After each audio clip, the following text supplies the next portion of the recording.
Hein. En attendant, eh bien, on va bouger pour sa santé. Des marches, des randonnées, des courses à pied sont recommandées pour garder un cœur en bonne santé, que ce soit à titre préventif ou curatif, et c'est le cas, notamment en ce qui concerne les maladies cardiaques. Donc, on va en parler avec vous, docteur Gérard Lagrange, vous êtes cardiologue. Regardez tout de suite ce reportage et puis on réagit après. À quelques minutes du départ de la marche nordique, le dossard 55-20 s'échauffe. Un sportif pas tout à fait ordinaire, il est le rescapé d'un infarctus sévère. Opéré en juillet 2011, il suit alors une rééducation cardiaque de plusieurs semaines et à sa grande surprise, à l'époque, on ne lui conseille pas de ménager son cœur. Au contraire, l'activité physique est fortement encouragée. C'est à mon avis d'ailleurs la première mesure à prendre, peut-être avant les médicaments, avant l'alimentation. C'est de pouvoir bouger, quoi. Et si l'on ne peut plus viser le podium ou l'excellence, il faut continuer de solliciter son cœur et le faire travailler. L'activité physique, c'est le meilleur médicament en fait, en prévention et également en entretien en quelque sorte, une fois la maladie déjà déclarée. Même discours chez cet autre patient dont l'infarctus n'est presque plus qu'un mauvais souvenir. Il a couru ce dimanche sa part du marathon en relais. J'ai des médicaments qui me bloquent un peu, donc effectivement je vais un peu moins vite, mais je fais quand même ce que j'ai envie de faire, quoi. Je fais de la course à pied, je fais du paramoteur, tout ce que je ne suis pas bloqué nulle part. 11 km et 1h39 plus tard, notre marcheur est au bout de son périple, heureux. Ça a été, j'ai eu un petit coup de mou à mi-parcours, parce que j'ai eu un petit arrêt technique à un moment donné. J'ai voulu rattraper mon retard, et puis bon, je l'ai payé après, quoi. Mais bon, après, ça a été, quoi.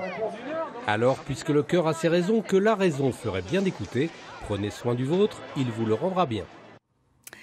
Docteur Lagrange, je rappelle que vous êtes cardiologue spécialisé pour le sport pour tous. On va y revenir, puisque vous avez aussi entraîné des grands sportifs en équipe de France. Par rapport à ce qu'on vient de voir, ça veut dire que le sport, de toute façon, est recommandé, qu'on soit malade ou pas, qu'on soit victime d'un infarctus, d'une maladie cardiaque. Le sport contribue à la rééducation ? Complètement, ce qui vient d'être dit est tout à fait vrai. On peut séparer en fait deux choses, ce qu'on appelle nous la prévention primaire, c'est-à-dire essayer de faire en sorte qu'il n'y ait pas d'accident.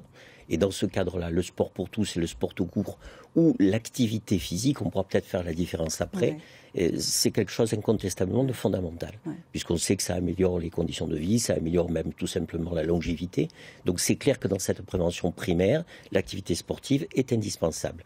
Lorsqu'il y a eu un accident, on passe, nous, dans ce qu'on appelle la prévention secondaire, on essaye de faire en sorte qu'il n'y ait pas de récidive. Et là aussi, l'activité physique est absolument fondamentale.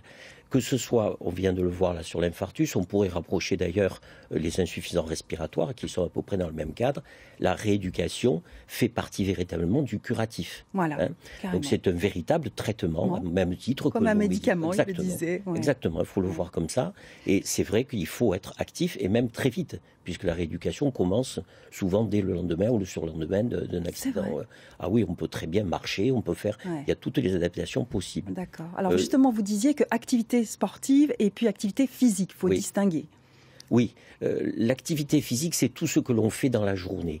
Et moi, j'ai l'habitude de dire aux patients, le fait simplement d'aller prendre son pain à pied, c'est de l'activité physique. Et il faut la comptabiliser. Nécessaire et indispensable. Et il ne faut pas bloquer les gens en leur demandant systématiquement de faire du sport. Avoir en face de soi quelqu'un qui fait 130 kilos, lui demander de faire 1 heure de footing, c'est complètement... ça n'a aucun sens. Lui dire simplement de marcher, d'aller chercher son pain, d'aller faire ses courses, de sortir, de faire le tour du quartier, c'est de l'activité physique et c'est bénéfique. Très bien. Et quand on atteint à peu près les 30 minutes dans la journée, c'est une activité bénéfique, réelle, c'est un véritable traitement. 30 minutes de luminothérapie, et 30 minutes, après, et on est en pleine forme. Après, il y a le sport. C'est autre chose, c'est une recherche quand même déjà de performance. On essaye de travailler à un certain niveau d'effort, certaines quantités dans la semaine, c'est autre chose. Puis il y a le sport de haut niveau, c'est encore autre chose. Voilà, trois niveaux. Voilà. Alors on sait que, hélas, 1500 sportifs par an meurent pendant un effort. C'est ce que vous appelez, je crois, la mort subite du sportif. Comment enrayer ça, éviter ça ? Vaste question.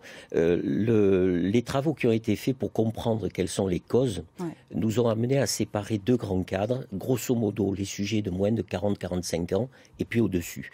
On va déjà dire au-dessus, dans 95%, c'est la coronaropathie, c'est l'infarctus.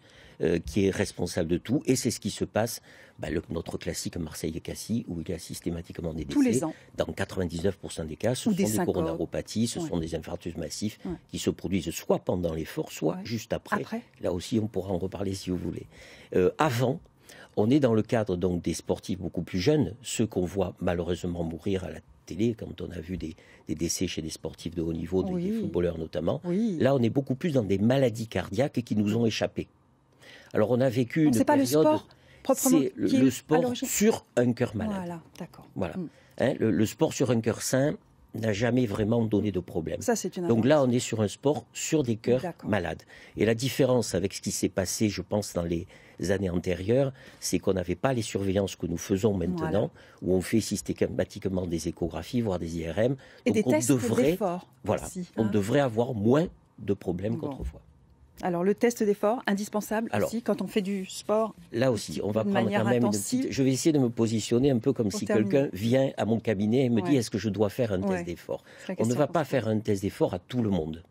La priorité, avant de décider si on fait un test d'effort, c'est de voir à qui on a affaire.